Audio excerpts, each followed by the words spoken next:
História dos Hebreus de Abraão. A queda de Jerusalém. Flávio Josefo. Traduzido por Vicente Pedroso. Livro 10º. Capítulo 1. Senaqueribe, rei da Síria, entra com um grande exército no reino de Judá, faltando a palavra ao rei Ezequias, que lhe entregara uma grande soma de dinheiro para obrigá-lo a se retirar. Senaqueribe vai fazer guerra no Egito e deixa Rabsaque, seu lugar-tenente, sitiar Jerusalém. O profeta Isaías garante a Ezequias o auxílio de Deus. Senaqueribe volta do Egito sem ter feito lá progresso algum. 411. 2 Reis 18. No 14º ano do reinado de Ezequias, rei de Judá, Senaqueribe, rei da Síria, entrou no reino com um exército poderoso e, após tomar todas as outras cidades das tribos de Judá e de Benjamim, marchou contra Jerusalém. Ezequias, por meio de embaixadores, ofereceu-se para cumprir quaisquer condições que o rei da Síria lhe impusesse e para lhe servir como tributário. O soberano aceitou a oferta e prometeu com juramento retirar-se para o seu país sem qualquer ato hostil, contanto que lhe fossem pagos 30 talentos de ouro e 300 talentos de prata. Ezequias, confiando na palavra de Senaqueribe, esvaziou todos os seus tesouros, a fim de poder enviar-lhe aquela soma, na esperança de ter paz. Senaqueribe, todavia, depois de receber o dinheiro, não manteve a palavra e, enquanto marchava em pessoa contra os egípcios e os etíopes, deixou Rabsaque, seu lugar-tenente-general, com numerosas tropas, auxiliado pelos seus chefes principais, 2 generais,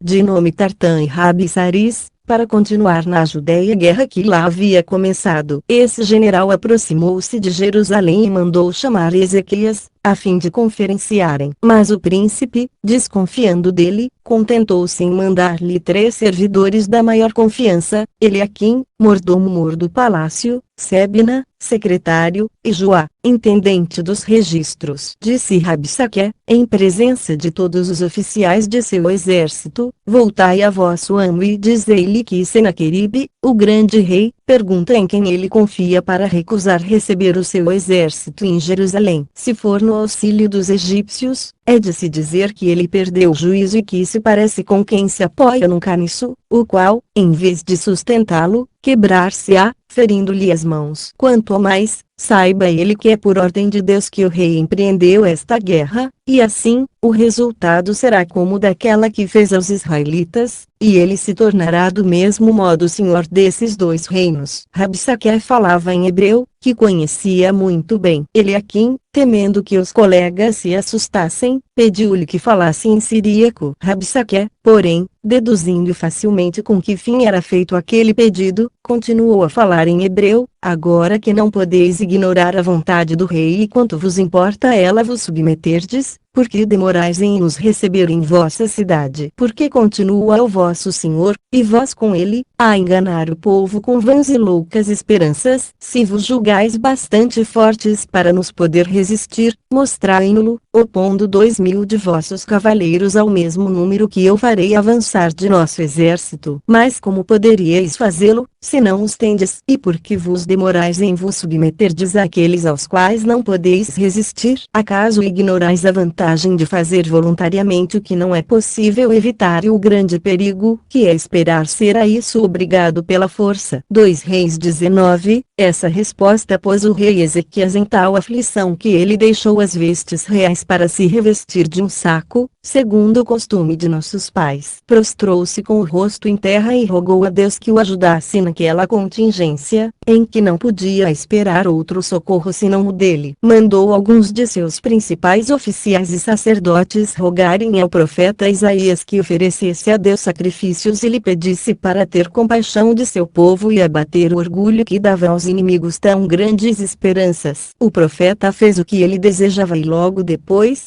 por uma revelação de Deus, disse-lhe que nada temesse, garantindo que Deus confundiria de maneira estranha a ousadia daqueles bárbaros, e eles se retirariam voluntariamente, sem combater. A isso acrescentou que o rei dos assírios, até então temível, seria assassinado pelos seus, em seu próprio país, ao regressar da guerra do Egito, cujo resultado lhe seria desfavorável. Nesse mesmo tempo, o rei Ezequias recebeu cartas daquele soberano, pelas quais lhe dizia que ele, Ezequias, parecia ter perdido o juízo, para persuadir-se de poder isentar-se da submissão ao vencedor de tão poderosas nações, e ameaçava exterminá-lo com todo o seu povo se ele não abrisse as suas tropas às portas de Jerusalém. A firme confiança que Ezequias tinha em Deus levou-o a desprezar essa carta. Então dobrou-a, colocou-a no templo e continuou as suas orações a Deus. O profeta mandou dizer-lhe que elas haviam sido ouvidas por Deus, que nada devia temer das armas assírias e que logo ele e todos os seus súditos ver-se-iam em condições de poder cultivar em completa paz as terras que a guerra os obrigara a abandonar. Senaqueribe estava na ocasião ocupado com o cerco de Pelusa, no qual já gastara muito tempo. E, no momento em que as plataformas se elevaram à altura das muralhas e ele estava para dar o assalto, foi avisado de que Targise, rei da Etiópia, marchava com um poderoso exército em auxílio dos egípcios e vinha pelo deserto, para surpreendê-lo. Ele então levantou o cerco e retirou-se. Heródoto, falando de Senaqueribe, diz que ele fazia guerra ao sacerdote de Vulcano, é assim que ele chama o rei do Egito, que era sacerdote dessa falsa divindade. E acrescenta que o que o obrigou a levantar o cerco de Pelusa foi que, tendo aquele rei e sacerdote implorado o auxílio de seu Deus, veio à noite uma tão grande quantidade de ratos ao exército do rei dos árabes, no que esse historiador se engana, pois devia dizer dos assírios, que as cordas dos arcos foram roídas e todas as outras armas ficaram inutilizadas. Isso obrigou a levantar o cerco. Beroze, que escreveu a história dos caldeus, também faz menção a Senaqueribe. Diz que ele era rei dos assírios e fez guerra em toda a Ásia e no Egito. Assim ele fala. Ou Tiraca. Capítulo 2. Uma peste enviada por Deus mata numa só noite 185.000 homens do exército de Senaqueribe, que sitiava Jerusalém. Isso obriga a levantar o cerco e voltar ao seu país, onde é assassinado por seus filhos. 41. 2. Diz ele, Senaqueribe encontrou ao seu regresso do Egito o seu exército diminuído de 185.000 homens, por causa de uma peste enviada por Deus na primeira noite, quando ele começava o ataque a Jerusalém, sob o comando de Rabsaque. Ele ficou tão impressionado que, com medo de perder ainda o que lhe restava, retirou-se a toda pressa para Nínive, capital de seu reino, onde pouco tempo depois Adrameleque e Sarezer, seus 2 filhos mais velhos, assassinaram-no no templo de Nisroque, seu deus. O povo sentiu tanto horror que os expulsou. Eles fugiram para a Armênia, e Zaradom, o mais jovem de seus filhos, sucedeu. Capítulo 3. Ezequias, rei de Judá, estando nos extremos, pede a Deus que prolongue a sua vida e lhe dê um filho. Deus o concede, e o profeta Isaías dá-lhe um sinal, fazendo atrasar 10 graus a sombra do sol. Balada, rei dos babilônios, envia embaixadores a Ezequias para fazer aliança com ele. Ezequias mostra-lhe tudo o que tem de mais precioso. Deus acha isso ruim e lhe diz, por meio do profeta, que todos os seus tesouros e até os seus filhos seriam um dia transportados para a Babilônia. Morte de Ezequias. 413. 2 Reis 20. Eis como Ezequias,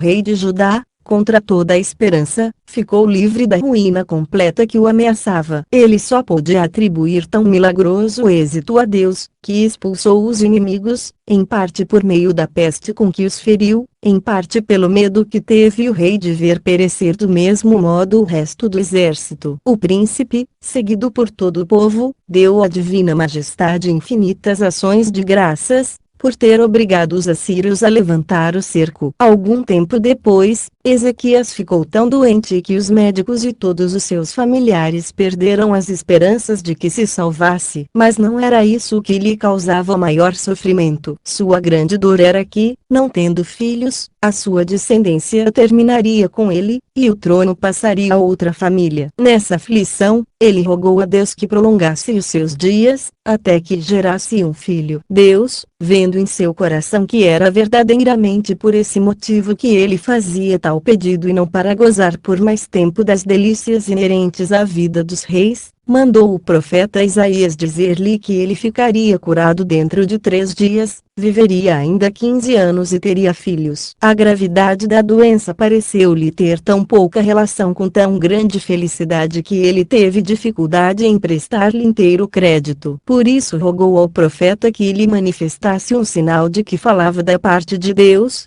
a fim de fortificar a fé, pois só assim se prova a veracidade das coisas quando elas são tão extraordinárias e inimagináveis. O profeta perguntou-lhe que sinal ele desejava que lhe desse. Ele respondeu que desejaria ver a sombra do sol retroceder 10 graus no seu quadrante. O profeta fez o pedido a Deus, e ele o atendeu. Ezequias, depois desse grande prodígio, ficou curado no mesmo instante. Foi ao templo adorar a Deus e fazer orações. 414. Por essa mesma época, os medos tornaram-se senhores do império dos assírios, como diremos a seu tempo. Balada, rei dos babilônios, enviou embaixadores a Ezequias para propor uma aliança. Ele os recebeu e tratou magnificamente, mostrou-lhes os seus tesouros, as suas pedras preciosas, os seus arsenais e tudo o que possuía de mais rico e despediu-os com presentes para o rei. Isaías veio vê-lo em seguida e perguntou-lhe de onde eram aqueles homens que tinham vindo visitá-lo. Ele respondeu que eram embaixadores enviados pelo rei da Babilônia e que lhes havia mostrado tudo o que tinha de mais precioso, a fim de que pudessem referir ao seu senhor as suas riquezas e o seu poder. Disse-lhe o profeta: eu vos declaro, da parte de Deus, que em pouco tempo as vossas riquezas serão levadas para a Babilônia e os vossos descendentes serão feitos eunucos, indo servir como tais ao rei da Babilônia. Ezequias, amargurado pela dor de ver o seu reino e a sua posteridade ameaçados com tanta desgraça, respondeu ao profeta que, visto nada poder impedir o que Deus já havia determinado, ao menos lhe fizesse a graça de deixá-lo viver em paz o resto de seus dias. O historiador Berose faz menção desse Balada, rei da Babilônia. Quanto a Isaías, admirável profeta de Deus que jamais deixou de dizer a verdade, a confiança em tudo o que predizia fez com que ele não temesse escrevê-lo, a fim de que os pósteros não pudessem duvidar. E ele não foi o único que assim procedeu, pois 12 outros profetas fizeram o mesmo. Quanto a nós, vemos que todo bem ou todo mal que nos acontece concorda perfeitamente com essas profecias, como há de mostrar a continuação desta história. O rei Ezequias, segundo a promessa que Deus lhe fez, viveu 15 anos em paz após ser curado de sua enfermidade e morreu com 54 anos, dos quais reinou 29. Capítulo 4. Manasses, rei de Judá, entrega-se a toda espécie de impiedade. Deus o ameaça por seus profetas, mas ele não se importa. Um exército do rei de Babilônia devasta o seu país e leva-o prisioneiro. Ele recorre a Deus, é posto em liberdade e continua a servir a Deus fielmente pelo resto de sua vida. Sua morte. Amon, seu filho, sucede-o. Amon é assassinado. Fosias, seu filho, sucede-o. 415. 2 Reis 21. Manasses, que Ezequias,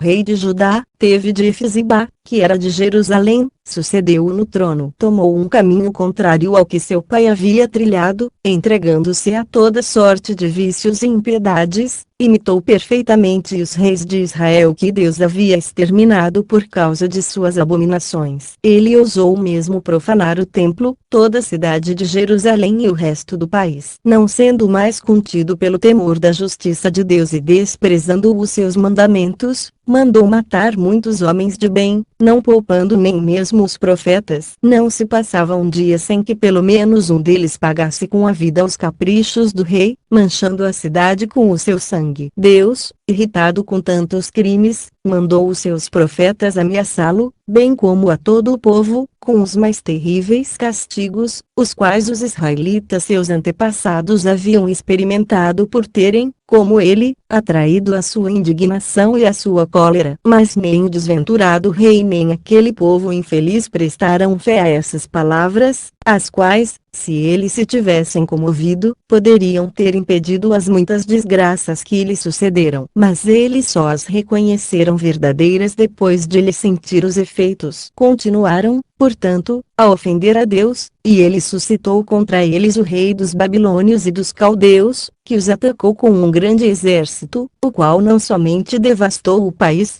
mas levou prisioneiro o próprio Manasses. Então, esse miserável príncipe percebeu que fora o excesso de pecados que o reduzira àquele estado, e recorreu a Deus, rogando-lhe que tivesse compaixão dele. A sua oração foi ouvida, e o rei vitorioso mandou-o livre para Jerusalém. Essa mudança em sua vida mostrou que a sua conversão fora sincera. Seu único pensamento agora era destruir a memória das ações passadas, e empregou todos os seus esforços em restaurar o culto a Deus, consagrou novamente o templo, mandou reconstruir o altar para os sacrifícios, segundo a lei de Moisés, e purificou toda a cidade. E, para mostrar como era grato a Deus por ter sido liberto da escravidão, empregou o resto de sua vida em tornar-se agradável aos olhos dele, tanto por virtude quanto por contínuas ações de graças. Assim, por um proceder contrário ao anterior, levou os súditos a imitá-lo no arrependimento tal como haviam imitado em seus pecados, que tantos males atraíram sobre eles. E, depois de restaurar as cerimônias da antiga religião, pensou em fortificar Jerusalém. Não se contentando em restaurar as antigas muralhas, mandou construir outras, acrescentando-lhes altas torres. Fortificou os arrabaldes, dando-lhes provisões de trigo e de tudo o que era necessário. Enfim, a mudança foi tão grande que desde aquele dia em que começou a servir a Deus até o fim de sua vida não mais se lhe amorteceu o zelo pela piedade. Morreu na idade de 67 anos, após reinar 55, e foi enterrado em seus jardins. Amon, seu filho que ele tivera de Mesulemete, a qual era da cidade de Jotibá, sucedeu. Ele imitou a impiedade em que seu pai caíra na juventude e não tardou muito em ser castigado. Após reinar somente 2 anos e ter vivido 24, foi assassinado pelos próprios servidores. O povo fez morrer e enterrou-o no sepulcro de seu pai. Josias, seu filho, que tinha então apenas 8 anos, sucedeu. Capítulo 5 Grandes virtudes e insigne piedade de Josias, rei de Judá. Ele afasta completamente a idolatria do reino e restaura o culto a Deus. 416, 2 Reis 22. A mãe de Josias,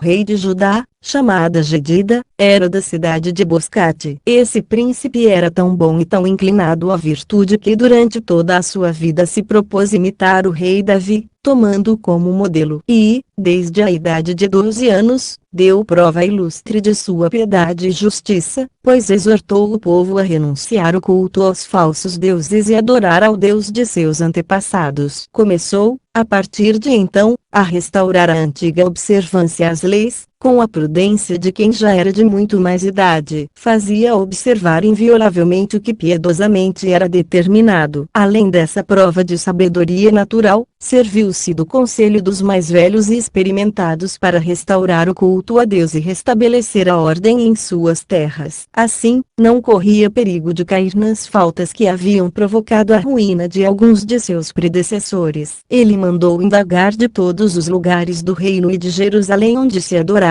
falsas divindades. Ordenou que se cortassem as árvores e derrubassem os altares que lhes eram consagrados e desfez-se com desprezo de tudo o que os outros reis haviam feito para prestar honras e homenagens sacrílegas. Assim, conseguiu tirar o povo de sua louca veneração e levou-o a prestar ao verdadeiro Deus a adoração que lhe era devida. Mandou em seguida oferecer os holocaustos e sacrifícios de costume e nomeou magistrados e censores para a administração de uma exata justiça e para o extremo cuidado em que cada qual cumprisse o seu dever. Ordenou que todas as cidades submetidas ao seu domínio fizessem, por sua ordem, donativos de ouro e prata para a restauração do templo, como cada qual quisesse, sem se coagir quem quer que fosse. Entregou a direção e a responsabilidade dessa obra a Amasa, governador de Jerusalém, a Safa, secretário, a Joatão, intendente dos registros, e a Ilquias, sumo sacerdote. Eles trabalharam com tanta solicitude que logo o templo foi remodelado e restaurado, e todos comentavam com prazer aquela ilustre demonstração da piedade do devoto rei. No 18º ano de seu reinado, ele ordenou ao sumo sacerdote que mandasse fazer taças e vasos para o serviço do templo, não somente com o restante do ouro e da prata doados para preparação, mas também com tudo o que estava no tesouro. Ao executar a ordem, o sumo sacerdote encontrou os livros santos deixados por Moisés, que eram guardados no templo. Entregou-os a Safa, o secretário, que os leu e levou-os ao rei. E, depois de informá-lo que tudo o que ele ordenara fora executado, leu-lhe os livros. O piedoso príncipe ficou tão comovido que rasgou as próprias vestes e mandou Safa, o sumo sacerdote, e alguns dos que lhe eram mais fiéis falar com a profetisa Uda, mulher de Salum, que era um homem ilustre de família nobre. Eles pediram, em nome do rei, que ela aplacasse a cólera de Deus, de modo que ele lhe fosse favorável, pois tinha motivo para temer o castigo pelos pecados cometidos pelos reis seus predecessores, que transgrediram as leis de Moisés, e ele não fosse expulso de seu país com todo o povo e levado a uma terra estrangeira, onde terminaria miseravelmente a vida. A profetisa respondeu que comunicassem ao rei que nenhuma prece seria capaz de obter de Deus a revogação de sua sentença, eles seriam expulsos de sua terra e despojados de todas as coisas, porque, tendo violado as santas leis, não se arrependeram, embora tivessem tido tempo suficiente para fazer penitência pelos seus pecados e os profetas os houvessem exortado a isso e predito muitas vezes qual seria o castigo. Assim, Deus os faria cair em todas as desgraças de que haviam sido ameaçados, para que reconhecessem que Deus e os seus profetas nada lhes haviam anunciado de sua parte que não fosse verdadeiro. No entanto, por causa da piedade do rei, ele retardaria a execução até depois de sua morte, e então não seria mais adiada. 2 Reis 23. Ante essa resposta, o rei ordenou a todos os sacerdotes, a todos os levitas e aos demais súditos que fossem a Jerusalém. Lá reunidos, começou por ler-lhes o que estava escrito nos livros santos. Depois colocou-se num lugar elevado e obrigou-os a prometer, com juramento, servir a Deus de todo o coração e observar as leis de Moisés. Eles prometeram e ofereceram sacrifícios para implorar o auxílio divino. O rei, em seguida, ordenou ao sumo sacerdote que verificasse se restava ainda no templo algum vaso que os reis seus predecessores houvessem oferecido para culto aos falsos deuses. Muitos foram ainda encontrados, e ele os fez reduzir a pó, lançou a poeira ao vento e mandou matar todos os sacerdotes dos ídolos, que não eram da descendência de Arão. Depois de praticar em Jerusalém todos esses atos de piedade, foi ele mesmo às províncias para destruir inteiramente tudo o que o rei Jeroboão estabelecera em honra aos deuses estrangeiros. Mandou queimar os ossos dos falsos profetas sobre o altar que aquele rei havia construído, cumprindo o que predissera um profeta ao ímpio príncipe, quando este oferecia um sacrifício naquele altar, na presença de todo o povo, que um sucessor do rei Davi, de nome Josias, executaria todas essas coisas. Viu-se assim a sua realização, 360 anos mais tarde. A piedade de Josias foi ainda além. Ele mandou investigar cuidadosamente todos os israelitas que se haviam salvado do cativeiro assírio e persuadiu-os a abandonar o detestável culto aos ídolos e adorar,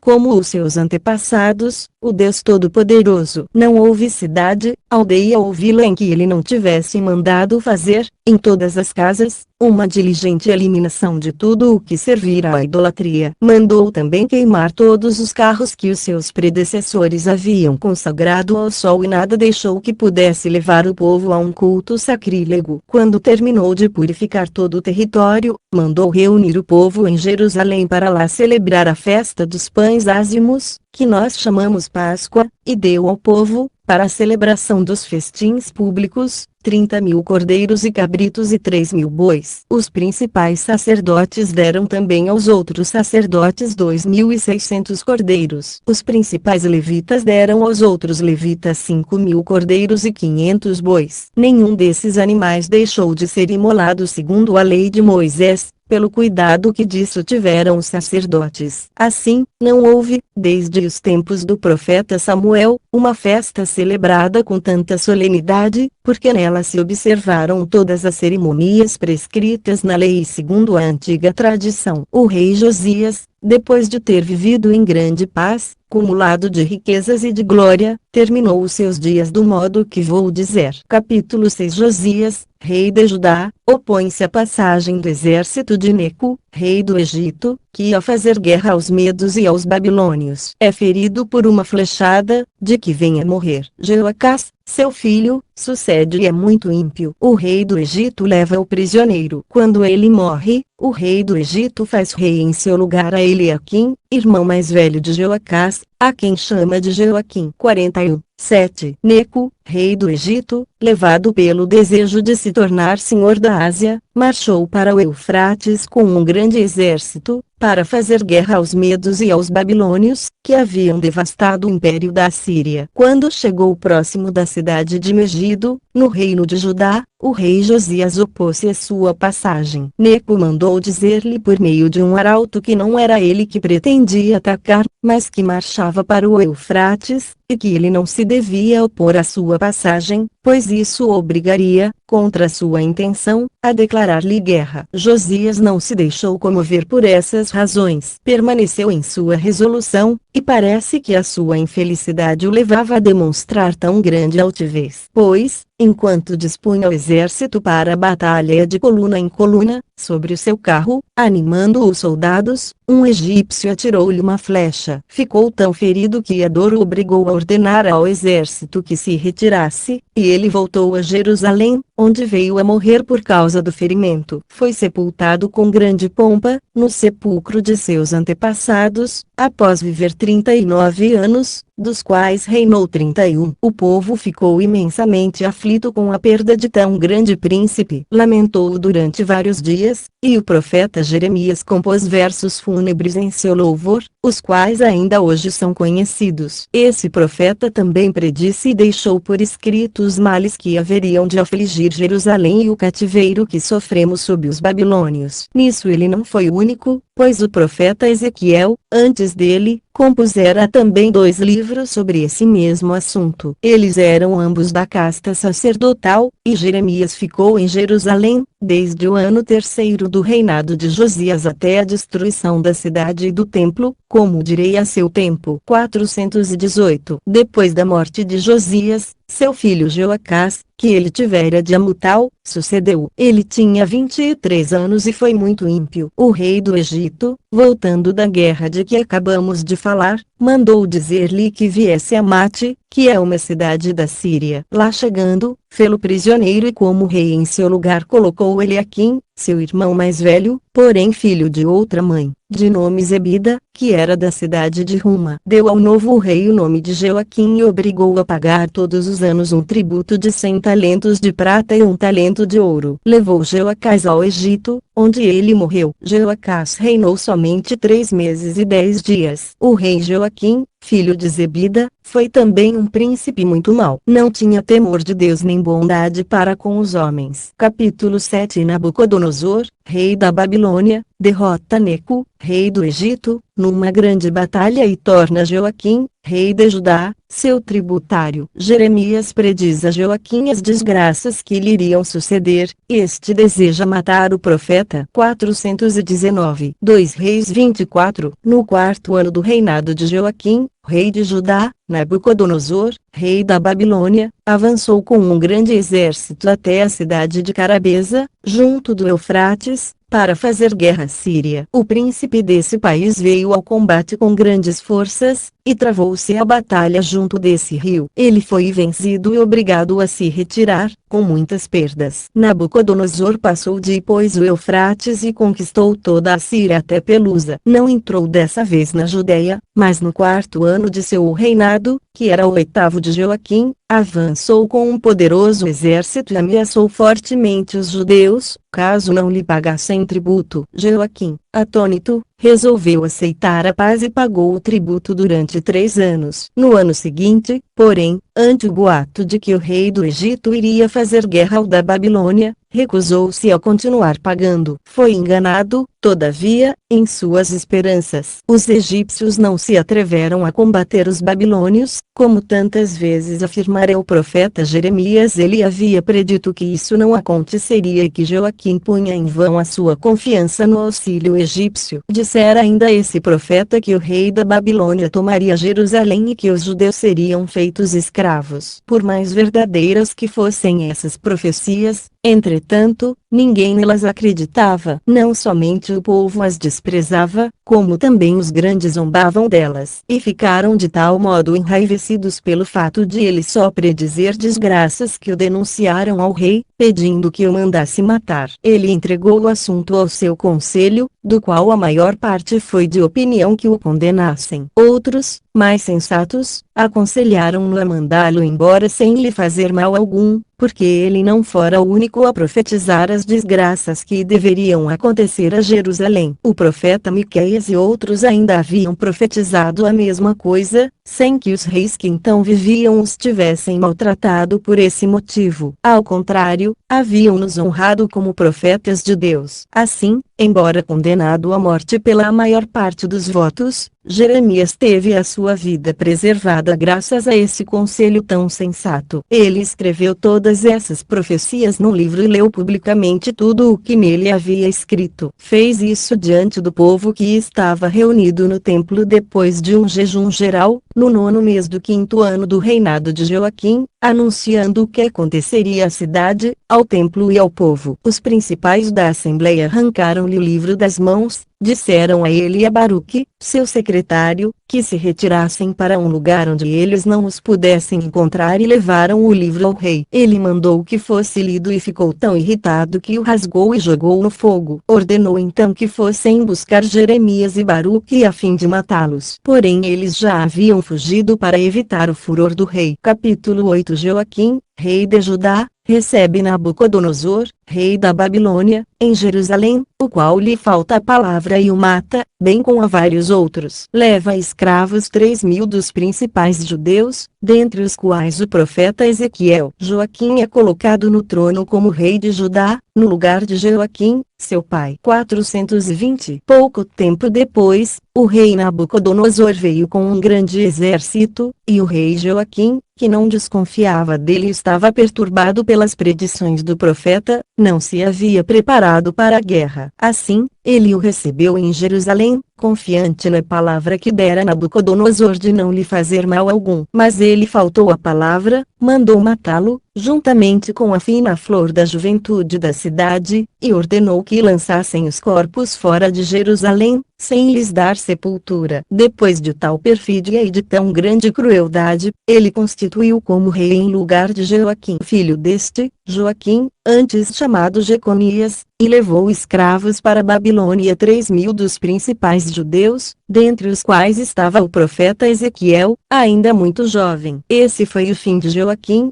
rei de Judá. Viveu apenas 36 anos e reinou 13. Joaquim, seu filho, que ele tivera de Neusta, a qual era de Jerusalém, reinou somente 3 meses e 10 dias. Capítulo 9. Nabucodonosor arrepende-se de ter escolhido Joaquim como rei. Manda buscá-lo como prisioneiro, juntamente com sua mãe, os principais amigos e um grande número de habitantes de Jerusalém. 421. Nabucodonosor arrependeu-se bem depressa de ter escolhido Joaquim para rei de Judá. Ele temia que o ressentimento pela maneira como fora tratado o pai levasse o filho a se revoltar, e mandou um grande exército sitiá-lo em Jerusalém. Sendo Joaquim um príncipe muito bom e justo, o seu amor pelos súditos e o desejo de preservá-los daquela tempestade levaram-no a entregar como refém a sua mãe e alguns de seus principais amigos e parentes aos comandantes do exército inimigo, depois de obter desses mesmos comandantes, sob juramento, a promessa de que não lhe fariam mal algum, nem a cidade. Não se passou um ano, porém, e Nabucodonosor faltou novamente a palavra. Ordenou aos seus generais que lhe enviassem prisioneiros todos os moços e artífices de Jerusalém. Elevou-se o seu número a 10.832, e entre eles estavam o próprio rei Joaquim, sua mãe e os seus principais servidores. O pérfido príncipe mandou que fossem guardados com o maior cuidado. Capítulo 10. Nabucodonosor constitui Zedequias rei de Judá no lugar de Joaquim. Zedequias faz aliança contra ele com o rei do Egito. Nabucodonosor cerca-o em Jerusalém. O rei do Egito vem em seu auxílio. Nabucodonosor levanta o cerco para combater o rei do Egito, derrota-o e volta para continuar continuar o cerco. O profeta Jeremias prediz todas as desgraças que deverão acontecer. Metem-no numa prisão e depois num poço, para fazê-lo morrer. Zedequias manda retirá-lo e pergunta-lhe o que deve fazer. O profeta aconselha-o a entregar Jerusalém. Zedequias diz não poder tomar tal decisão. 422, 2 Reis 25. Nabucodonosor, rei da Babilônia, constituiu Zedequias rei de Judá no lugar de Joaquim, seu tio paterno, depois de fazê-lo prometer com juramento que seria fiel e não faria nenhum entendimento com os egípcios. O soberano tinha então somente 21 anos e era irmão de Joaquim. Ambos eram filhos do rei Josias. Como mantinha junto de si apenas jovens de sua idade, que não eram homens de valor, mas ímpios, ele desprezava também a virtude e a justiça. O povo, a sua imitação, entregava-se a toda sorte de desordens. O profeta Jeremias ordenou-lhe diversas vezes, da parte de Deus, que se arrependesse, se corrigisse e não acreditasse mais nos homens de mau espírito que o rodeavam nem nos falsos profetas que o enganavam, afirmando que o rei da Babilônia não sitiaria Jerusalém e que o rei do Egito faria guerra e o venceria. As palavras do profeta fizeram impressão no espírito do príncipe, e ele queria mesmo seguir aqueles conselhos. Mas os seus favoritos, que o manipulavam como queriam, faziam-no mudar de opinião. Ezequiel, que estava então na Babilônia, como dissemos, predisse também a destruição do templo e mandou dar a notícia a Jerusalém. Mas Zedequias não prestou fé às suas profecias porque, embora se assemelhassem em todo o resto com as de Jeremias, e os dois profetas estivessem de acordo no que se referia à ruína e ao cativeiro de Zedequias, parecia que eles não combinavam nisto. Ezequiel afirmava que ele não veria a Babilônia, e Jeremias sustentava que o rei da Babilônia o levaria prisioneiro para lá. Essa discordância fazia com que o rei não prestasse fé às profecias. Mas os fatos lhe mostraram a verdade, como diremos mais detalhadamente a seu tempo. Zedequias antes chamava-se Matanias. 423. 8 anos depois, Zedequias renunciou à aliança com o rei da Babilônia para fazer outra, com o rei do Egito, na esperança de que unindo com este as suas forças aquele não lhes pudesse resistir. Nabucodonosor,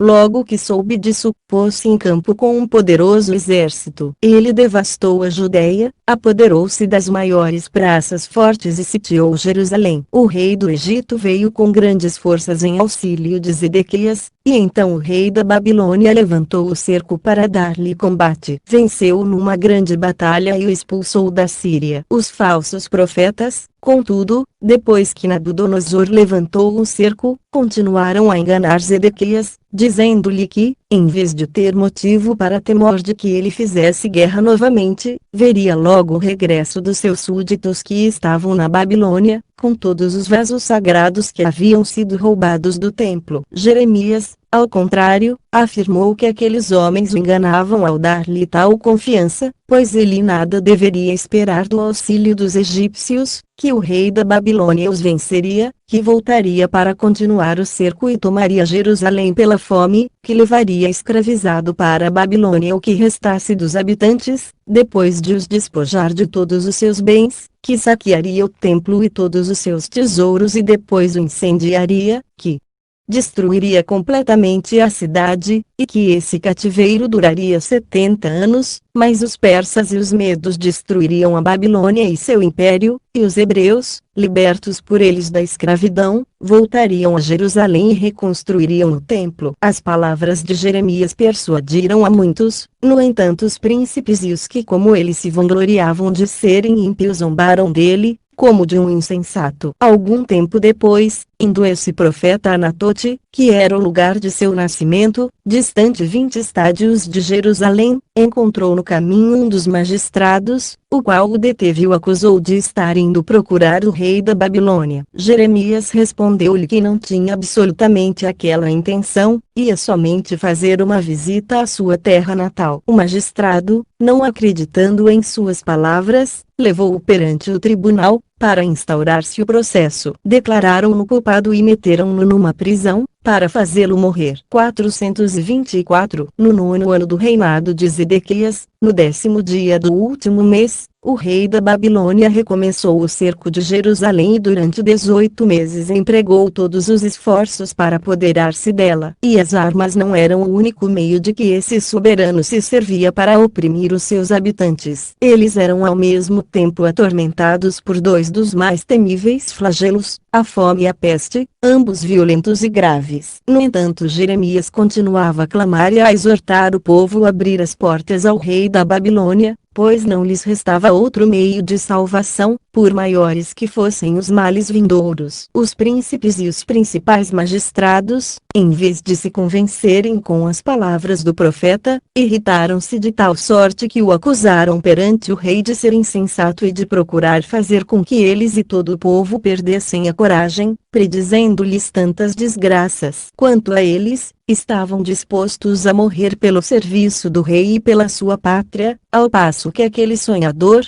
por meio de ameaças, os exortava a fugir, dizendo que a cidade seria tomada e que todos pereceriam. O rei, por uma certa bondade natural e amor à justiça, não estava irritado contra Jeremias. Porém, temendo em tal contingência descontentar os maiorais do país, permitiu-lhes fazer o que quisessem. Foram eles então ao cárcere, Tirahã de lá o profeta e o desceram por meio de cordas a um poço cheio de lama, a fim de que morresse afogado. Ele ficou ali, mergulhado até o pescoço. Entretanto, um criado do rei, que era etíope e gozava de grande estima perante ele, contou-lhe o que se havia passado, dizendo que aqueles homens agiam errado ao tratar daquele modo o profeta e que seria muito melhor deixá-lo morrer na prisão. O rei, comovido com essas palavras, arrependeu-se de o ter deixado à discrição dos inimigos e ordenou ao etíope que tomasse 30 de seus oficiais e fosse imediatamente tirá-lo do poço. Ele executou a ordem no mesmo instante e colocou Jeremias em liberdade. O rei, em segredo, mandou chamar Jeremias e perguntou se o profeta não conhecia um meio de obter de Deus um livramento do perigo que os ameaçava. Ele respondeu que sabia de um apenas, mas seria inútil dizê-lo, pois estava certo de que aqueles em quem o rei mais confiava, em vez de acreditar, se levantariam contra ele, como se estivesse cometendo um grande crime ao declará-lo, e procurariam eliminá-lo. Continuou o profeta: onde estão agora aqueles que vos enganavam, dizendo com tanta certeza que o rei da Babilônia não voltaria? E, não deverei eu ter medo de dizer-vos a verdade, sendo que nisso vai a minha vida? O rei prometeu-lhe com juramento que ele não correria perigo algum, nem de sua parte nem da parte dos nobres. Jeremias, tranquilizado por essas palavras, disse-lhe que o conselho que lhe dava era por ordem de Deus. Ele deveria entregar a cidade aos babilônios, nas mãos do próprio rei, pois era o único meio de se salvarem e de impedir que a cidade fosse destruída e o templo incendiado. Se não o fizesse, seria causa de todos esses males. O rei respondeu que gostaria de seguir o conselho, mas temia que os quais se haviam passado para o lado do rei da Babilônia, viessem prejudicá-lo perante ele e até o matassem. Diante disso, o profeta garantiu-lhe que, se seguisse o seu conselho, nenhum mal sucederia a ele nem às suas mulheres e filhos e nem ao templo. O rei proibiu-o de contar a quem quer que fosse o que se passara entre ambos, particularmente aos nobres. Se lhe perguntassem o motivo da entrevista ou qualquer outra coisa, dissesse apenas que fora pedir para ser posto em liberdade. Os grandes e os nobres não deixaram de perguntar ao profeta o que se havia passado entre ele e o rei, e ele respondeu conforme o príncipe lhe havia ordenado. Capítulo 11. O exército de Nabucodonosor toma Jerusalém, saqueia o templo e o queima, bem como ao palácio real, destruindo completamente a cidade. Nabucodonosor manda matar Seraías, sumo sacerdote, e vários outros. Faz vazar os olhos de Zedequias e leva o escravo à Babilônia, bem como um grande número de judeus. Zedequias morre. Nomes dos sumos sacerdotes. Gedalias é constituído por Nabucodonosor chefe dos hebreus estabelecidos na Judéia. Ismael mata-o e leva os prisioneiros. João e seus amigos perseguem e os livram. Retiram-se para o Egito contra o conselho e a opinião de Jeremias. Nabucodonosor, após vencer o rei do Egito, leva os escravos para a Babilônia. Faz educar com muito cuidado as crianças judias que eram da nobreza. Daniel e 3 de seus companheiros, todos parentes do rei Zedequias, estão entre eles. Daniel, então chamado Beltesazar, explica a Nabucodonosor um sonho. O rei dignifica Daniel e seus companheiros com os mais altos cargos do império. Os 3 companheiros de Daniel, Sadraque, Mesaque e Abednego, recusam-se a adorar a estátua que Nabucodonosor mandou fazer. São atirados a uma fornalha ardente, e Deus os salva. Nabucodonosor, depois de outro sonho, que Daniel também lhe explica, passa 7 anos no deserto com os animais. Volta ao seu estado primitivo. Sua morte. Trabalhos soberbos por ele executados em Babilônia. 425. Nabucodonosor apertava cada vez mais o cerco. Mandou construir altas torres, com as quais sobrepassava as muralhas da cidade, e também grande quantidade de plataformas tão altas quanto os muros. Os habitantes, por sua vez, defendiam-se com todo o empenho e com toda a coragem possível, sem que a fome e a peste pudessem esmorecê-los. A coragem dava-lhes ânimo contra todos os males e perigos, e, sem se espantar com as máquinas de que seus inimigos se serviam, opunham-lhes outras. Assim, não era somente a força aberta, mas também com muita arte que a guerra transcorria entre essas duas valentes nações. Era principalmente por esse último meio que alguns esperavam conquistar a praça, e outros, ao invés,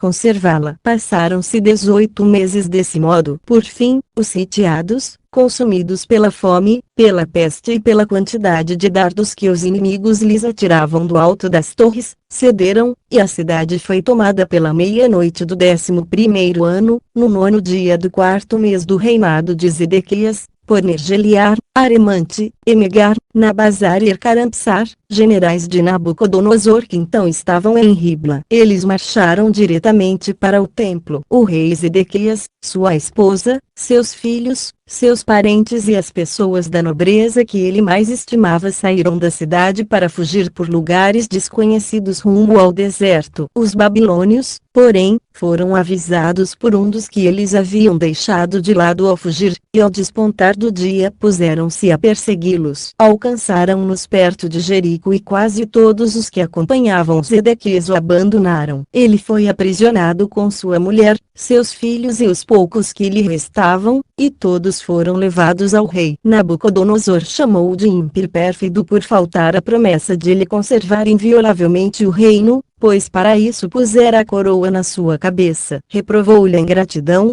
por esquecer-se da obrigação que lhe devia por tê-lo preferido a Joaquim, seu sobrinho, ao qual pertencia o reino, e por ter empregado contra o seu benfeitor o poder que este lhe concedera. E terminou com estas palavras: mas o grande Deus, para castigar-vos, vos entregou em minhas mãos. Então, na presença dele diante dos outros escravos, mandou matar os seus filhos e amigos. Vazou-lhe os olhos e ordenou que o acorrentassem para levá-lo escravo à Babilônia. Assim, cumpriram-se ambas as profecias, a de Jeremias e a de Ezequiel, que esse desventurado príncipe tão erradamente desprezara, a de Jeremias, que afirmava que ele seria feito prisioneiro, seria levado a Nabucodonosor, falaria com ele e o veria face a face, a de Ezequiel, que dizia que ele seria levado à Babilônia, mas não a poderia ver. Esse exemplo ensina, mesmo aos mais ignorantes, o poder e a sabedoria infinita de Deus, que sabe fazer realizar por diversos meios e no tempo por ele marcado tudo o que determina e prediz. Esse mesmo exemplo faz também ver a ignorância e incredulidade dos homens. A primeira os impede de prever o que lhes sucederá, a segunda faz com que eles caiam, quando menos esperam, na infelicidade e na desgraça de que foram ameaçados e só as conheçam quando as sentirem e quando não mais estiver em seu poder evitá-las. Esse foi o fim da estirpe de Davi, depois que 21 reis seus descendentes sucessivamente ocuparam o trono e empunharam o cetro do reino de Judá. E todos os seus governos, juntamente, duraram 514 anos, 6 meses e 10 dias. Nabucodonosor, depois da vitória, enviou Nebuzaradã, general de seu exército, a Jerusalém, com ordem de incendiar o templo após retirar de lá tudo o que encontrasse e de também reduzir a cinzas o palácio real e de destruir a cidade por completo. Deveria trazer depois todos os habitantes como escravos para a Babilônia. Assim, no 18º ano do reinado desse príncipe, que era o 11º do reinado de Zedequias, no primeiro dia do 5º mês. Esse general, para executar tal ordem, despojou o templo de tudo o que lá encontrou, levou todos os vasos de ouro e de prata, o grande vaso de cobre chamado o mar, que Salomão mandara fazer, as 2 colunas de bronze, as mesas e os candelabros de ouro. Em seguida, incendiou o templo e o palácio real e destruiu completamente a cidade. Isso aconteceu 470 anos, 6 meses e 10 dias desde a construção do templo, 1602 anos, 6 meses e 10 dias desde a saída do Egito e 1950 anos, 6 meses e 10 dias desde o dilúvio. Nebuzaradã ordenou então que se levasse o povo como escravo para a Babilônia, até mesmo o rei, que então estava em Ribla, cidade da Síria, e também Seraías, sumo sacerdote, Sefã, que era o segundo dos sacerdotes, os 3 oficiais a quem estava confiada a guarda do templo, o primeiro dos eunucos, 7 dos que desfrutavam maior favor perante Zedequias, o secretário de Estado e 60 outras pessoas de classe, que ele apresentou ao príncipe com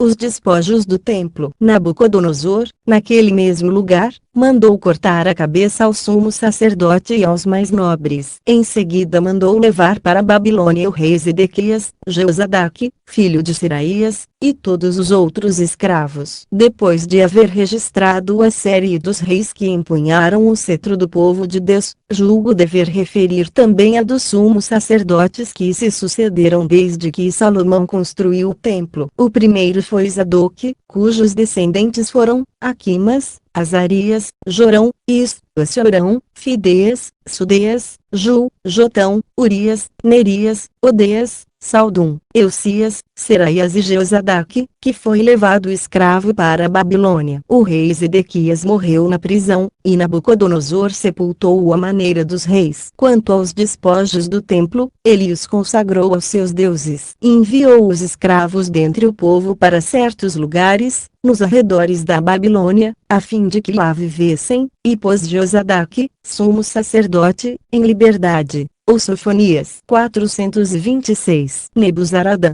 posto por Nabucodonosor como governador da Judéia, deixou lá o povo, os pobres e os fugitivos. Deu-lhes Gedalias, filho de Aicão, que era de família nobre homem de bem, como governador e lhes impôs um tributo em favor do rei. O mesmo Nebuzaradã tirou Jeremias da prisão e rogou insistentemente ao profeta que o acompanhasse até a Babilônia, pois tinha a ordem do rei, seu senhor, de ali fornecer-lhe tudo o que precisasse. E, caso não o quisesse seguir, bastava apenas dizer em que lugar gostaria de morar, a fim de comunicá-lo ao soberano. O profeta disse-lhe que não desejava nem uma coisa nem outra, mas desejava terminar os seus dias no meio das ruínas de sua pátria, para não perder de vista aquelas tristes relíquias de tão deplorável naufrágio. Nabuzaradã ordenou a Gedalias que tivesse dele um cuidado particular e, depois dar ao santo profeta grandes presentes e de conceder liberdade a Baruque, filho de Nerias, que também era de família nobre muito instruída na língua de seu país, voltou para a Babilônia. Jeremias estabeleceu moradia na cidade de Mispa. Quando os hebreus que haviam fugido durante o cerco de Jerusalém e se retirado a diversos lugares souberam do regresso dos babilônios ao seu país, vieram de todos os lados ter com Gedalias em Mispa. Os principais eram Jorão, filho de Cariá, Jezanias, Seraías e alguns outros. Ismael, que era de família real, porém muito mau e fingido junto de Batal, rei dos Amonitas, veio também. Gedalias aconselhou-os a trabalharem as suas terras sem nada mais temer da parte dos babilônios, que com juramento haviam prometido ajudá-los, caso alguém os incomodasse. Eles precisavam tão somente dizer em que cidade queriam estabelecer-se, e ele daria ordens para as necessárias reparações, a fim de torná-las habitáveis. E não deveriam deixar passar a estação sem trabalhar com afinco, para poderem recolher o trigo e fazer vinho e óleo para se alimentarem durante o inverno. Ele permitiu em seguida que escolhessem os lugares que desejavam cultivar. Espalhou-se logo por várias províncias vizinhas da Judéia a notícia desse fato e da bondade com que Gedalias recebia todos os que se dirigiam a ele, dando-lhes terras para cultivar, com a condição de se se pagar um tributo ao rei da Babilônia. Assim, muitos vieram procurá-lo de todos os lugares,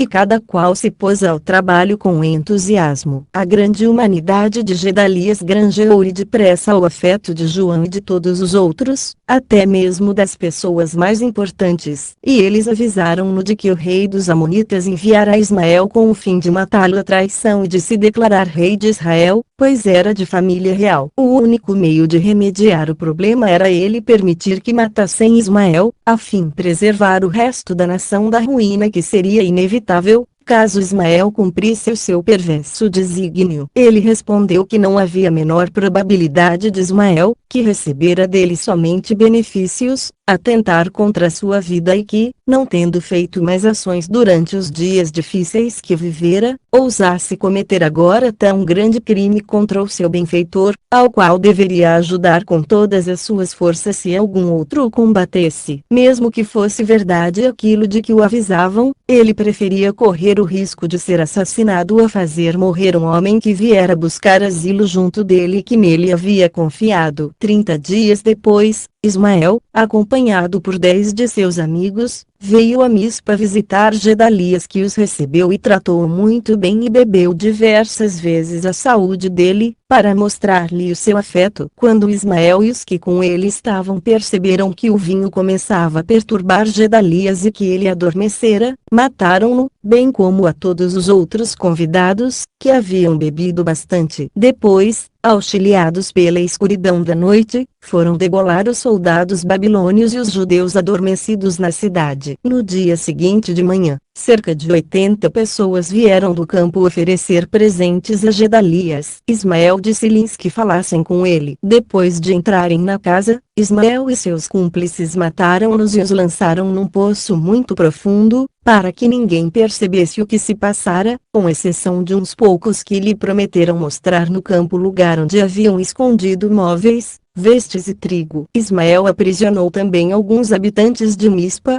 mulheres e crianças, entre as quais estavam as filhas do rei Zedequias, deixadas por Nebuzaradã sob a custódia de Gedalias. Esse péssimo homem, depois de cometer tantos crimes, pôs-se a caminho, para voltar ao rei dos Amonitas. João e outros homens da nobreza, seus amigos, ao saber o que se passara, ficaram muito irritados e reuniram o que puderam de homens armados, perseguiram Ismael e o alcançaram próximo da fronteira de Hebrom. Os que o acompanhavam pensaram que João e seus amigos vinham socorrê-los e passaram para o lado dele, com grandes demonstrações de alegria. Ismael, seguido apenas por uns 8 dos seus, fugiu para o rei dos Amonitas. João, seus amigos e os que ele havia salvado foram a Mandra, onde passaram todo aquele dia, mas ele teve a ideia de se dirigir para o Egito, temendo que os babilônios os mandassem matar por causa da morte de Gedalias, que eles lhes haviam dado como comandante. Antes, porém,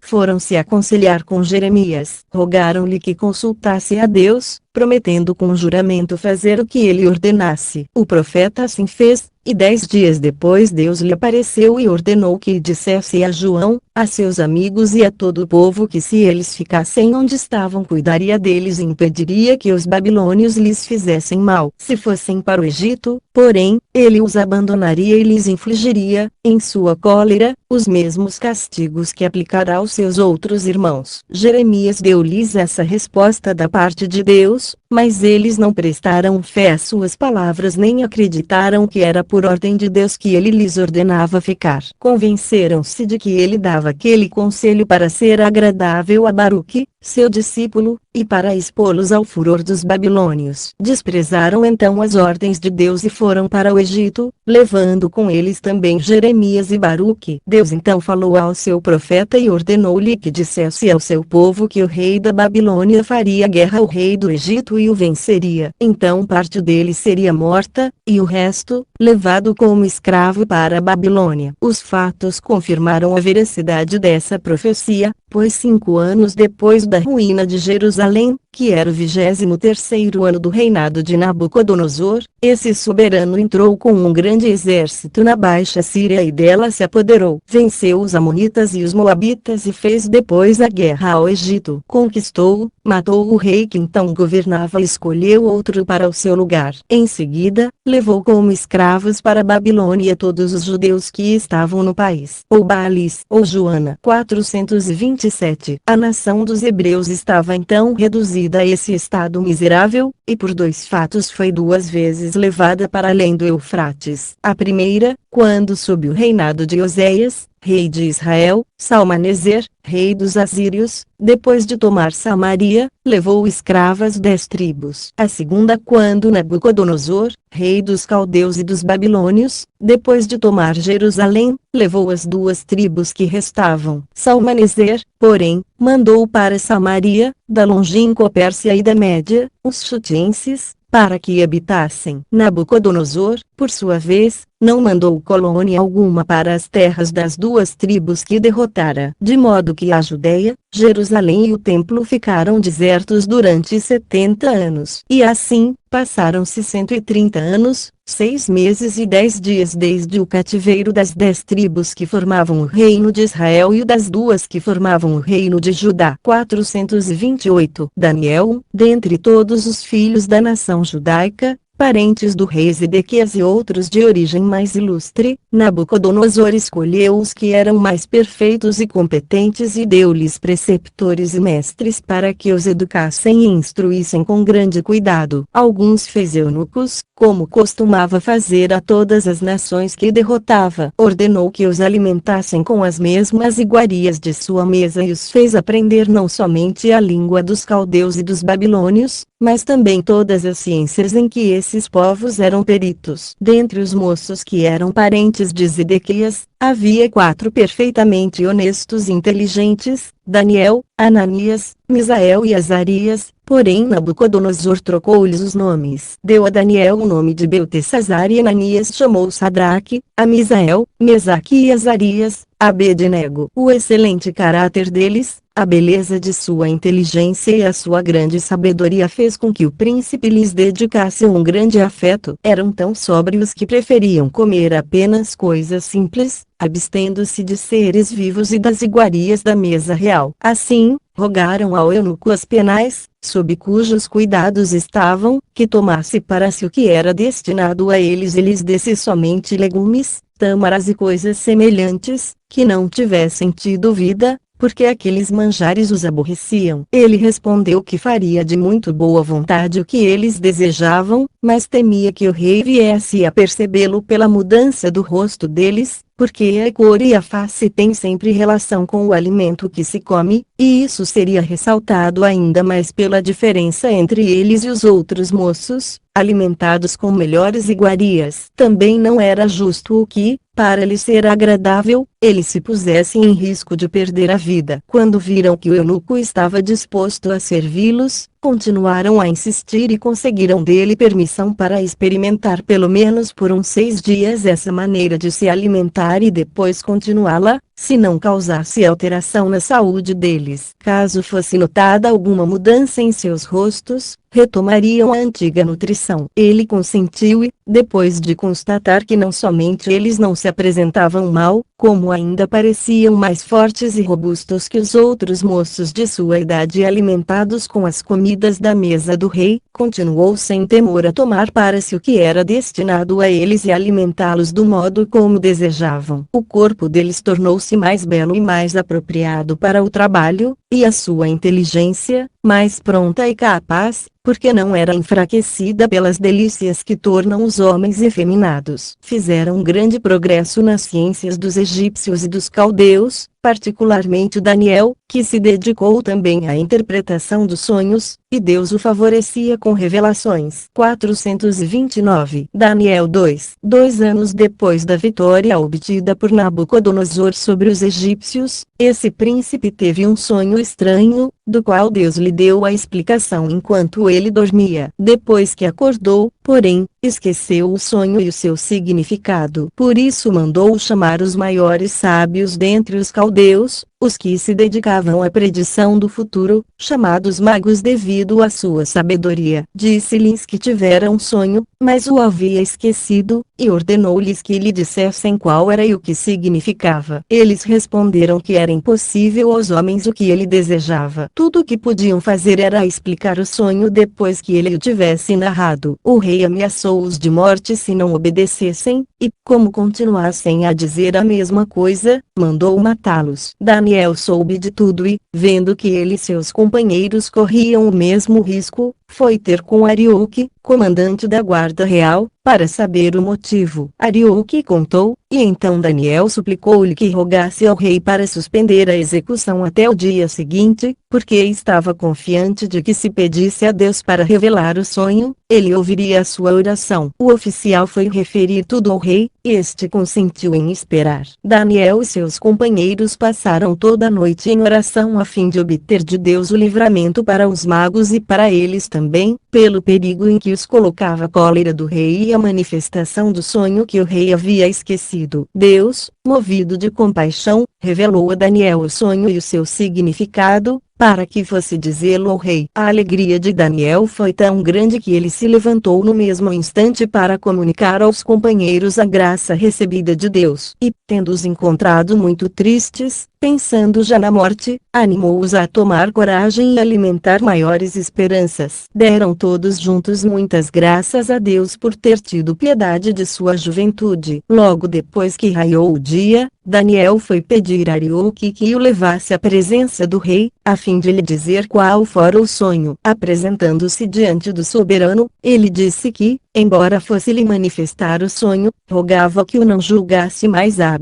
que os magos que não o puderam fazer, pois na realidade não era mais sábio que eles. A revelação que tivera foi motivada pela compaixão que Deus sentira pelo perigo em que ele e seus companheiros se encontravam, por isso ele lhe revelara o sonho e a sua significação. E acrescentou, eu, majestade, não estava menos apreensivo pelo risco que corríamos eu e os meus companheiros que pela tristeza de ver a injustiça que vossa majestade cometeu, condenando à morte tantos homens de bem por não terem conseguido fazer uma coisa inteiramente impossível aos homens, por mais inteligentes que sejam, e que somente Deus pode fazer. E vossa majestade não estava menos apreensivo pelo risco que corria e estava ansioso para saber quem dominaria depois de vossa majestade sobre todo o mundo. Deus, para vos fazer conhecer esses monarcas, fez-vos ver em sonhos uma grande estátua, cuja cabeça era de ouro, os ombros e os braços de prata, o ventre e as coxas de bronze e as pernas e os pés de ferro. Vossa Majestade viu depois uma pedra rolar da montanha sobre a estátua, quebrando-a em pedaços e reduzindo-a a um pó mais fino que a farinha, o qual o vento levou sem que tivesse ficado o menor vestígio. Por fim, Vossa Majestade viu essa pedra crescer de tal modo que esmagou com o seu peso toda a terra. Esse foi, Majestade, o vosso sonho, e esta é a explicação. A cabeça de ouro representa os reis da Babilônia, vossos predecessores. Os ombros e os braços de prata significam que o vosso império será destruído por dois reis poderosos. As coxas de bronze dizem que outro rei, vindo do lado do ocidente, destruirá esses dois reis. As pernas e os pés de ferro mostram que, sendo o ferro mais duro que o ouro, a prata e o cobre, virá um outro conquistador, que subjugará esse. Daniel explicou também a Nabucodonosor o que significava pedra, mas como meu intento é narrar somente coisas passadas, e não as que estão por se realizar, nada mais direi. Se alguém desejar saber mais alguma coisa em particular, leia nas Sagradas Escrituras o livro de Daniel. Nabucodonosor, com transportes de alegria e de admiração por Daniel, prostrou-se diante dele para adorá-lo e ordenou a todos os seus súditos que lhe oferecessem sacrifícios, como ao seu Deus. Deu-lhe o nome daquele que ele reconhecia antes por Deus e honrou-o, bem como aos seus parentes, com os primeiros cargos no seu império. Essa rápida e prodigiosa felicidade suscitou tão grande inveja contra essas 4 pessoas que poderia lhes ter custado a vida, como direi a seguir. 430. Daniel 3. Nabucodonosor mandou fazer uma estátua de ouro de 60 côvados de altura e 6 de largura, que foi colocada no grande campo da Babilônia. Quando de sua consagração, mandou vir de todas as partes de seu território as pessoas mais importantes e ordenou que ao primeiro som de trombetas todos se prostrassem por terra para adorá-la, sob pena de ser lançado numa fornalha ardente, e quem não o fizesse. Todos obedeceram a ordem, exceto os amigos de Daniel, que disseram não poder fazê-lo sem violar as leis de seu país. Imediatamente acusaram-nos, e foram lançados na fornalha. Mas Deus os salvou por um efeito de seu infinito poder. O fogo, parecendo reconhecer a sua inocência, respeitava-os, em vez de consumi-los. Eles venceram as chamas, e tão grande milagre aumentou ainda mais o respeito e a estima que o rei já lhes devotava, porque os considerava pessoas de virtude extraordinária e muito particularmente queridos de Deus. 431. Daniel 4. Algum tempo depois, o príncipe teve outro sonho, no qual parecia que ele fora privado do reino e passara 7 anos no deserto com os animais, sendo em seguida restaurado à primitiva dignidade. Mandou chamar os magos, contou-lhes o sonho e perguntou qual o seu significado. Mas nenhum deles soube responder. Daniel foi o único a explicá-lo, com tal perfeição que tudo o que disse depois se realizou. O príncipe tornou a subir ao trono depois de haver passado 7 anos no deserto e aplacado a cólera de Deus com uma grande penitência, sem que ninguém durante todo esse tempo ousasse apoderar-se do trono. Quanto a isso, não devo ser censurado por narrar o que se pode ler nas Sagradas Escrituras, pois desde o princípio desta minha história preveni-me dessa acusação, declarando que não pretendia fazer outra coisa senão escrever em grego, em boa fé, o que encontro nos livros dos Hebreus, sem nada aumentar nem diminuir. 432. Nabucodonosor morreu após reinar 43 anos. Era um príncipe muito inteligente e foi muito mais feliz que os seus predecessores. Berozi assim o descreve, no seu terceiro livro da História dos Caldeus. Nabopolassar, pai daquele de quem acabamos de falar,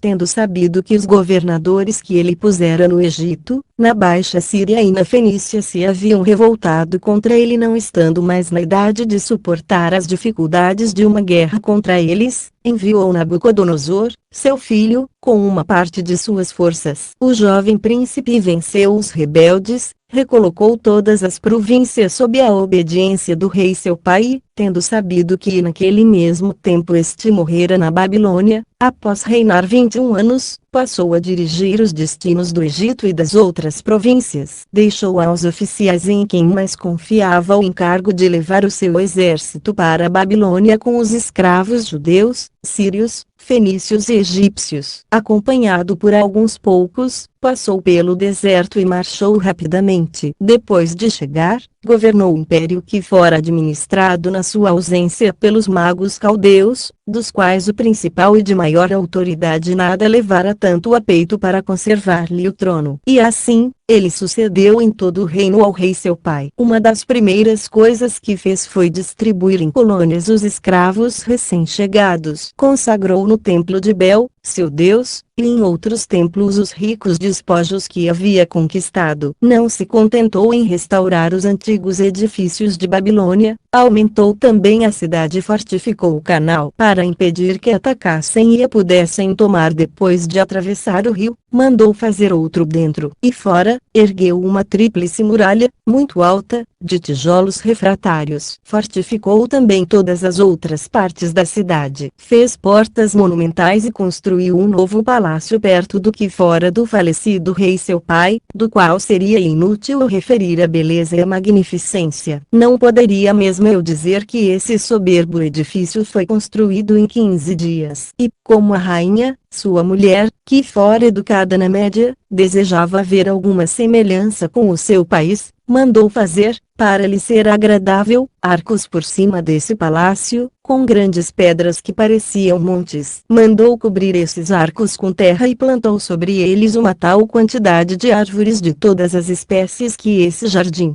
suspenso no ar, passou a ser uma das maravilhas do mundo. Megastene, no seu quarto livro da História das Índias, faz menção desse admirável jardim e procura provar que esse príncipe sobrepujou muito a Hércules pela grandeza de seus feitos e conquistou não somente a capital da África, mas também a Espanha. Diocles também o cita na História da Pérsia, e Filóstrato, na da Índia e da Fenícia, declarando que ele sitiou durante 30 anos a cidade de Tiro, da qual Asdrubal então era rei. Eis tudo o que pude encontrar nos vários historiadores com relação a esse príncipe. Capítulo 12. Morte de Nabucodonosor, rei da Babilônia. Evil-Merodach, seu filho, sucede-lhe Jeconias, rei de Judá, em liberdade. Série dos reis da Babilônia até Belsazar. Ciro, rei da Pérsia, e Dario, rei dos Medos, cercam-no na Babilônia. Visão que ele tem, explicada por Daniel. Ciro toma a Babilônia e aprisiona o rei Belsazar. Dario leva Daniel para a Média e eleva grandes honras. A inveja dos nobres contra ele é causa de ele ser lançado na cova dos leões. Deus o salva, e ele torna-se mais poderoso do que nunca. Suas profecias e seu louvor. 433. Depois da morte do rei Nabucodonosor, de que acabamos de falar, Evil-Merodach, seu filho, sucedeu e não somente pôs Jeconias, que antes se chamava Joaquim, rei de Judá, em liberdade, como também deu-lhe ricos presentes, tornou o mordomo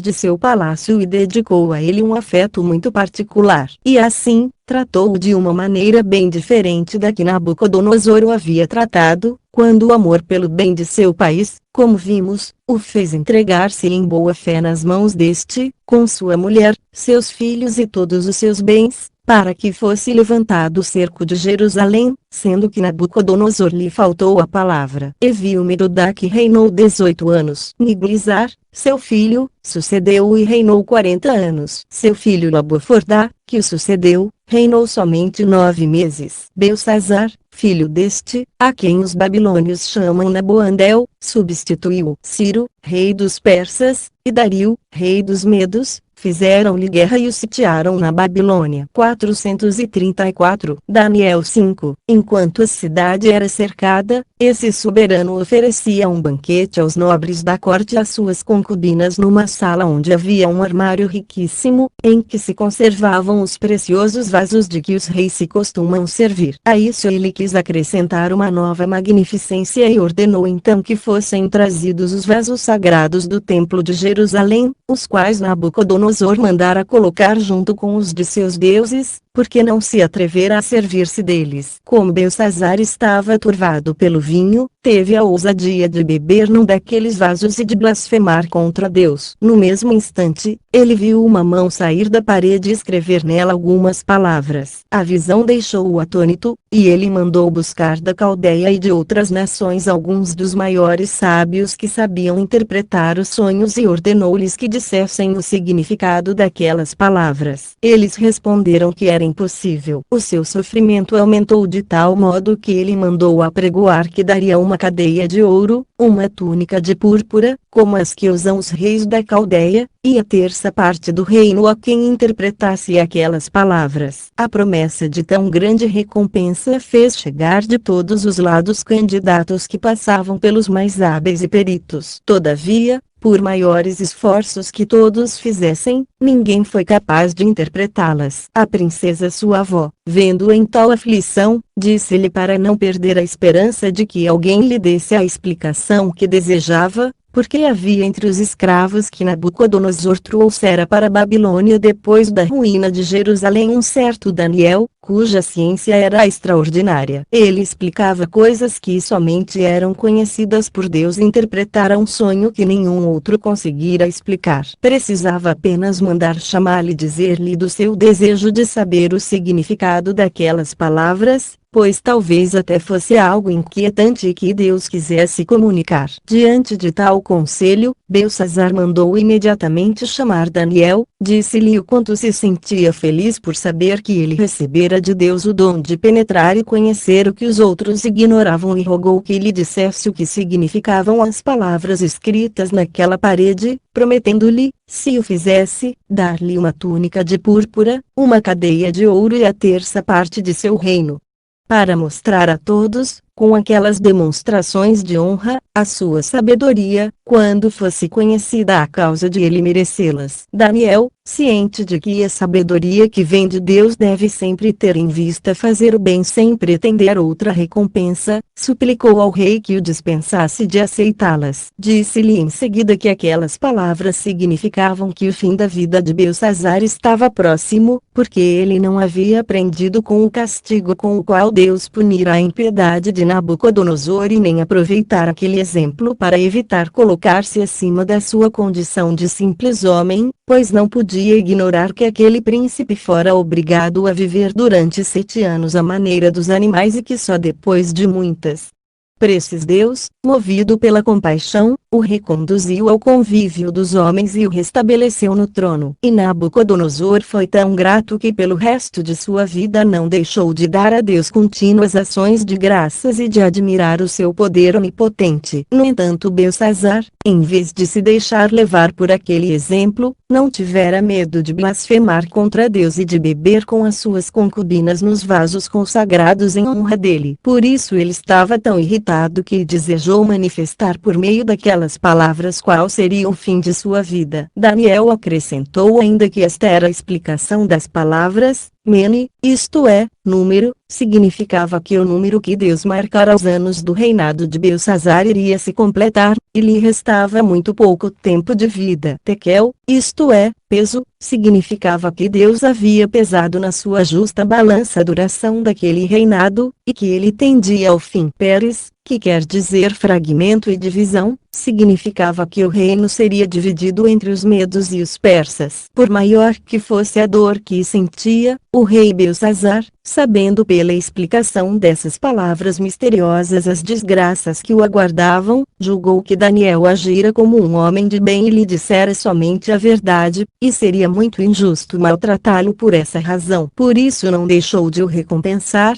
dando-lhe o que prometera. 435. Naquela mesma noite, Babilônia foi tomada e Belsazzar, morto. Isso aconteceu no 17º ano do reinado de Ciro, rei da Pérsia. Dario, filho de Astíages, ao qual os gregos dão outro nome, tinha 62 anos quando, com o auxílio de Ciro, seu parente, destruiu o império da Babilônia. Levou consigo para a Média o profeta Daniel e, para mostrar até que ponto o estimava, nomeou um dos 3 governadores supremos, cujo poder se estendia sobre outros 360, pois o considerava um homem todo divino e só se aconselhava com ele nos assuntos mais importantes. Os outros ministros, como geralmente acontece na corte dos reis, não podendo tolerar que ele fosse tão preferido, sentiram tal inveja que tudo fizeram para encontrar um motivo de caluniá-lo. Mas isso lhes foi impossível, porque a virtude de Daniel era tão grande e as suas mãos tão puras que ele julgava que seriam manchadas se recebessem presentes e considerava coisa vergonhosa desejar recompensa pelo bem que se faz. Eles, porém, não se arrependeram nem desistiram, e, faltando-lhes outros meios, imaginaram um pelo qual, pensaram, poderiam destruí-lo. Tendo notado que 3 vezes por dia ele fazia as suas orações a Deus, foram ter com o rei e disseram-lhe que todos os grandes e governadores do império haviam julgado conveniente elaborar um edito pelo qual seria proibido a todos os súditos, durante 30 dias, fazer orações a qualquer deus ou a qualquer homem, senão a ele, o rei, devendo ser lançados na cova dos leões todos os que desprezassem essa ordem. Dario, que não desconfiava de sua malícia, aceitou a proposta e mandou publicar esse edito em todo o seu território. Todos o observaram, exceto Daniel, que sem se impressionar continuou a fazer as suas orações a Deus, como era seu costume. Os seus inimigos não deixaram de ir imediatamente ao rei e acusá-lo de ter violado a ordem. Afirmaram que ele fora o único a ousar desobedecer, e era tanto mais culpado porque não o fizera por um sentimento de piedade apenas, mas por saber que aqueles que não o estimavam observavam as suas ações. E, como esses nobres temiam que a grande afeição de Dario por Daniel levasse a perdoá-lo, insistiram tanto em que fosse inflexível em fazer observar o seu edito e ordenasse que Daniel fosse atirado na cova dos leões que não lhe foi possível defender-se. Mas ele esperava que Deus libertasse Daniel do furor daqueles temíveis animais e exortou-o a suportar generosamente a sua desdita. E assim, foi Daniel atirado àquele lugar, e fecharam a porta com uma grande pedra. Dario mandou selá-la com o seu sinete e voltou para o palácio imerso em tão grande aflição pelo que poderia acontecer a Daniel que não quis comer e passou toda a noite sem dormir. No dia seguinte, ao despontar do sol, o rei foi à cova dos leões e viu que o seu selo estava intacto. Chamou Daniel por uma abertura que havia na entrada e perguntou, gritando com todas as suas forças, se ele ainda estava vivo. Daniel respondeu que não sofrerá mal algum, e o soberano no mesmo instante mandou que o retirassem de lá. Os inimigos de Daniel, em vez de reconhecerem que Deus o salvara por um milagre, disseram ousadamente ao rei que aquilo acontecera porque antes se dera demasiado alimento aos leões, os quais, não tendo mais fome, não o quiseram devorar. O rei ofendeu-se com a malícia deles e ordenou que se desse grande quantidade de carne aos leões e que depois de eles estarem fartos fossem atirados à cova os acusadores de Daniel, para ver se os animais os poupariam, como diziam haverem poupado Daniel. A ordem foi imediatamente executada, e ninguém mais pôde duvidar de que Deus salvara Daniel, porque os leões devoraram os caluniadores com tanta avidez que pareciam os mais esfomeados do mundo. Minha opinião, porém, é que foi o crime desses malvados, e não a fome, o que irritou os leões contra eles, porque Deus quis que esses animais irracionais fossem ministros de sua justiça e de sua vingança. Depois que os inimigos de Daniel foram assim punidos, Dario mandou publicar em todo o seu território que o Deus que Daniel adorava era o único verdadeiro e todo-poderoso e elevou esse grande personagem a tão alto grau de honras que ninguém duvidava que ele fosse o homem mais estimado pelo rei em todo o império, e todos admiravam tão grande glória e tão extraordinário favorecimento da parte de Deus. Dario mandou construir em Ecbatana, capital da Média, um soberbo palácio, que ainda hoje se vê e que parece ter sido recém-concluído, pois conserva o seu primitivo brilho, ao contrário do comum dos edifícios, aos quais o tempo apaga a beleza, envelhecendo-os como aos homens. É nesse palácio que está a sepultura dos reis dos Medos, dos persas e dos partos. A sua guarda ainda hoje está confiada a um sacerdote de nossa nação. Nada encontro de mais admirável nesse grande profeta que esta felicidade particular e quase incrível de que desfrutou, acima dos demais, ter sido durante toda a sua vida honrado pelos reis e pelos povos e deixar depois de sua morte uma memória imortal. Os livros que ele escreveu, lidos ainda hoje, comprovam que Deus mesmo lhe falou e que ele não somente predisse em geral, como os outros profetas, as coisas que deviam acontecer, mas também determinou o tempo em que sucederiam. E, enquanto eles prediziam somente desgraças, o que os tornava odiosos aos soberanos e aos súditos, ele predisse coisas favoráveis, que levaram os reis a amá-lo. E a veracidade de suas palavras, confirmada depois pelos fatos, fez com que todos não somente prestassem fé às suas palavras, mas crescem que havia nele algo de divino. Narrarei uma de suas profecias, para mostrar como eram corretas. Ele disse que, tendo saído com os seus companheiros da cidade de Susa, que é a capital do reino da Pérsia, para tomar ar no campo, houve um tremor de terra, que surpreendeu e espantou de tal modo os que estavam com ele que todos fugiram e o deixaram sozinho. Ele lançou-se então com o rosto em terra e, estando assim nesse estado, percebeu que alguém o tocava e lhe dizia para levantar, a fim de ver as coisas que sucederiam muito tempo depois aos de sua nação. Depois que ele se ergueu, viu um carneiro que tinha vários chifres, sendo o último maior que os outros. Voltando os olhos para o lado do ocidente, viu aproximar-se um bode, que se chocou com o carneiro, derrubou e o pisou. Viu depois sair da fronte desse bode um chifre bem grande, que foi quebrado, e dele saíram outros 4, voltados para os 4 ventos. Entre esses 4 chifres, surgiu um menor. Deus lhe disse que esse chifre, quando crescesse, faria guerra à sua nação, tomaria Jerusalém, aboliria todas as cerimônias do templo e durante 1296 dias proibiria que ali se oferecessem sacrifícios. Depois que Deus lhe manifestou essa visão, explicou-a deste modo: o carneiro significava o império dos medos e dos persas, cujos reis eram representados pelos chifres. O maior era o último deles, porque sobrepujava a todos em riquezas e em poder. O bode significava que viria da Grécia um rei que venceria os persas e se tornaria senhor daquele grande império. O chifre grande significava esse rei. Os 4 chifres pequenos nascidos desse grande chifre que se dirigiam para as 4 partes do mundo representavam aqueles que depois da morte desse soberano dividiriam entre si esse grande império, embora não fossem nem seus filhos nem seus descendentes. Eles reinariam durante vários anos, e de sua posteridade viria um rei que faria guerra aos judeus, aboliria todas as suas leis e toda a forma de sua república, saquearia o templo e durante 3 anos proibiria que ali se oferecessem sacrifícios. Isso tudo aconteceu sob o reinado de Antíoco Epifânio. Esse grande profeta deu também notícia do Império de Roma e da extrema desolação a que reduziria o nosso país. Deus lhe tornou patentes todas essas coisas, e ele as deixou por escrito para serem admiradas pelos que lhe vissem os efeitos, para mostrar os favores que recebera dele, para confundir os erros dos epicureus, que, em vez de adorarem a providência, dizem que ele não se importa com os interesses deste mundo e que a terra não é conservada nem governada por essa suprema essência, igualmente bem-aventurada,